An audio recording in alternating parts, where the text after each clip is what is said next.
Κατά το σχεδιασμό του Business Evolution ERP δώσαμε ιδιαίτερη σημασία στην ασφάλεια του συστήματος. Θέλαμε οι πελάτες μας να έχουν τη μέγιστη δυνατή ευελιξία στον ορισμό των δικαιωμάτων των χρηστών. Τι κάναμε σε αυτό το τομέα? Εάν πάμε στην επιλογή διαχείριση χρηστών, επιλέγουμε κάποιον χρήστη του συστήματος και εδώ βλέπετε το όνομά του, τον κωδικό του, την περιγραφή του. Κάνοντας κλικ στο ασφάλεια δεδομένων, υπάρχει δυνατότητα να ορίσω για το κάθε ένα μενού της εφαρμογής εάν θα έχει δυνατότητα πρόσβασης, αν θα εμφανίζεται ή δεν θα εμφανίζεται στο συγκεκριμένο χειριστή.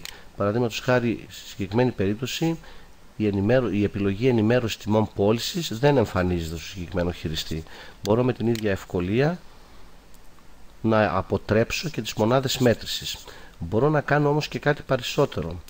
Μπορώ να πάω σε μία οποιαδήποτε επιλογή και να ορίσω εάν σε αυτήν την εργασία θα έχει δυνατότητα εισαγωγής, μεταβολής ή διαγραφής. Παραδείγματος χάρη τώρα για την ομάδα χρωμάτων, ο συγκεκριμένος χειριστής δεν έχει δυνατότητα τροποποίησης, αλλά έχει δυνατότητα μόνο προβολής. Θα μπορούσε να έχει τη δυνατότητα μόνο να μεταβάλει μια ήδη υπάρχουσα ομάδα και τίποτα περισσότερο.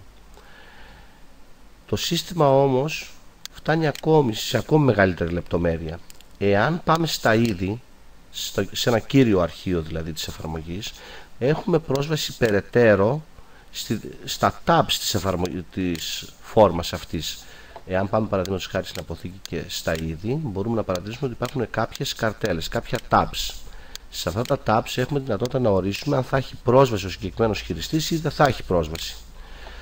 Σε ακόμη μεγαλύτερη λεπτομέρεια μπορούμε να πάμε και να ορίσουμε εάν ο συγκεκριμένος χειριστής θα έχει πρόσβαση σε κάποια συγκεκριμένα πεδία της φόρμας. Παραδείγματος χάρη, να μην μπορεί να αλλάξει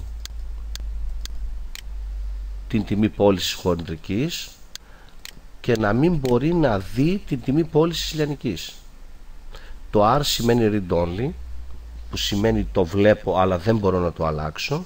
Το H σημαίνει εξαφανίζεται το συγκεκριμένο πεδίο και δεν εμφανίζεται καθόλου για το συγκεκριμένο χειριστή. Όπως καταλαβαίνετε, οι δυνατότητες και η λεπτομέρεια στον ορισμό των εξοδοτήσεων στο Business Evolution ERP φτάνει σε επίπεδο πεδίου εφαρμογής. Μπορείς να ορίσεις δηλαδή ένα συγκεκριμένο πεδίο της εφαρμογής, εάν θα έχει πρόσβαση ο χρήστης, ο συγκεκριμένος, και τι είδους πρόσβαση θα έχει. Πέρα από αυτό, υπάρχει δυνατότητα να ορίσεις ότι ο συγκεκριμένος χειριστής διαχειρίζεται και βλέπει μόνο παραστατικά και κινήσεις ενός συγκεκριμένου αποθηκευτικού χώρου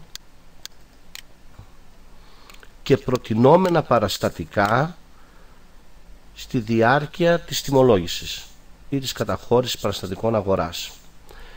Πέρα από αυτό, υπάρχει δυνατότητα να ορίζετε μηνύματα τα οποία εμφανίζονται στο συγκεκριμένο χρήστη όταν μπαίνει στο Business Evolution ERP και φυσικά να αλλάξετε τους κωδικούς εισόδου και να ορίσετε γενικά εάν έχει πρόσβαση στο MIS Tab. Το MIS Tab είναι μια καρτέλα η οποία υπάρχει σε όλες τις φόρμες, είναι αυτή εδώ πέρα, στην οποία εμφανίζονται κρίσιμες πληροφορίες της εφαρμογής.